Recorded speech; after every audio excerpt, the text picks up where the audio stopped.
Hello guys, welcome back to Asumi Basumatar Vlog. Asumi Basumatar Vlog nonton गासिबो फिन बारबाय लोगोफोर दिनैनि भिडिअ'आनो जाहैबाय दिनैहाय गेवलां मेल माने मुहुरिपारा दख'रा आबसुनि 29थि बोसोरारि फालिनाय आरो दिनै जाहैबाय गेवलां मेलाव खुगा लाइसिखौ बेखेवखांबाय बेफोरनि भिडिअ'खौ आं बानायनाय जायासै बेनिफ्राय डाइरेक्टलि मोसानाय भिडिअ' होबाय आङो फरायनो नोंथांमोना नायलांबाय थाबानो भिडिअ'खौ मा नुनो मोनगोन. So keep going on.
आरो बिनि मुङा जाबाय गुबै मुङा हिमा दास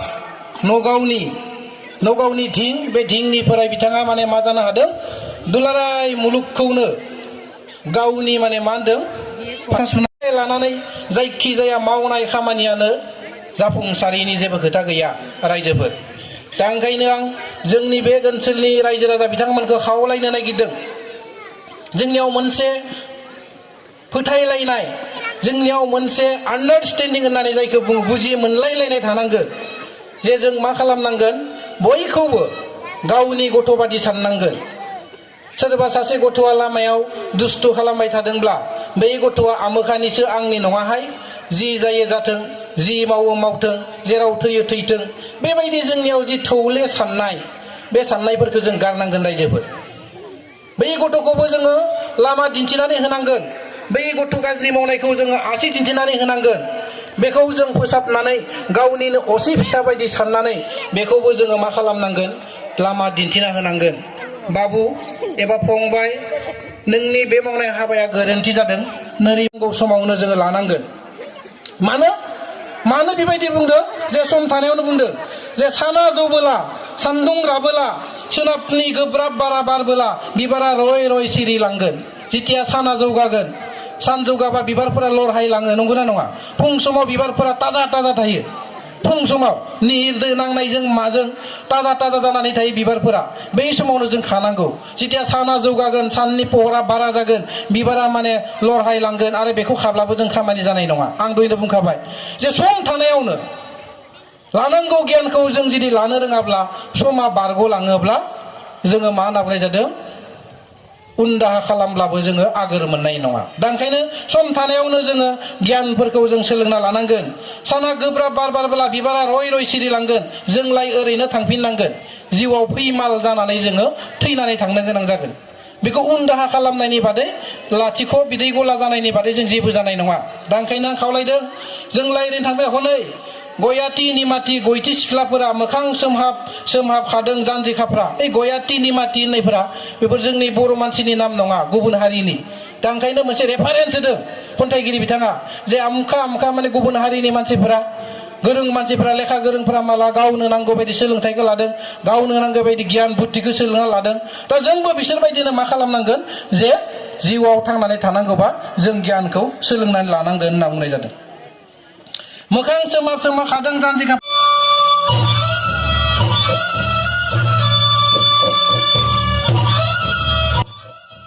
महरिपारा दख'रानिनो टेङाजारि नसुंनि खेराइ हानजा मोसानाय बासै खेराइ हानजा मोसानाय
दिनैनि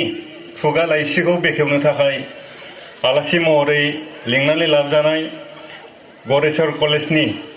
मानगोनां प्रिन्सिपाल सार बे मेलखौनो बरायनाय मानो होनबा नोंथांमोना आंनिफ्राय माबा मोनसे बेसेन गोसा बिबुंथि मोनगोन आं बेखौ आसा खालामाखै दहाय बिथां फंबाय प्रिन्सिपाल तामुलपुरनि जाय बेखेवगिरि बिथाङाबो गावखौ सिगाङाव बुंदोंमोन आं गुसुं बिबुंथि होगोन नाथाय बुंनायावनो लावलांदों एरख' एरखा खना सानजा खोला गासिबो खनाखौ खनसेयावनो जाखालांजोबदों बेखायनो माबा मोनसे आद्रा थाबावदों होननानै सानथाराखै आङो जिखिनि बिबुंथि होदों गासिबो आं बुंनांगौखौ बुंखाजोबदों आंनिखौ बुंखाजोबदों दा आंना गैला थागानो गैला एसे दुखु मोनदों आंनोबो एसे दोननायबा मोजां मोनगौमोन आङो बुंखाजोब्बाय मोजां जादों गुबुन फारसेथिं जाहा गाहाय आलासि खनेन्द्र बसुमतारी फंबाय बिथाङाबो ओरैबायदि बुंबाय आं माबा मोनसे बुंनो आद्रा थादों होननानै आं एसेबो सानथाराखै जोबोद मोजां बुंदों आरो बेवहाय आरसिया जोबोद खायदा खालामदों दहायनो बिथां आरसिनि आफादगिरिया बुंलांदों बेवहाय आंखौ सिरियाखानानिफोर जुनादफोर बायदि दोनफैनानै मानसिफोरजों नायजा होनानै गोथाव बिबुंथि होदों बेबो मोजां जादों मोजां मोनदों नोंथांमोनाबो गालाय आलासिनि बेखेवगिरिनि जे बिबुंथि बेखौ मोजाङै खोनासंनो मोनदों जोबोद गोजोननाय मोनदों खायदा खालामनानै सिरियाखानानि जुनाद खालामदों आंखौ जियानो जा आरो मोनसे बाथ्रा बुंबावदों आंनो 45,000 दोनखादों होननानै आं बेखौ जोबोद दुखु मोनदों जों प्रग्राम खालामनो थांबाथाय 2.5 लाख 3 लाख लाखायो दा माबोरै 45 लाख रोजाल' दोनखो 45 रोजा जौथं फैथारा आरो दिनैनि बे मिथिङा लायनो 3 लाखनिल' बाजेट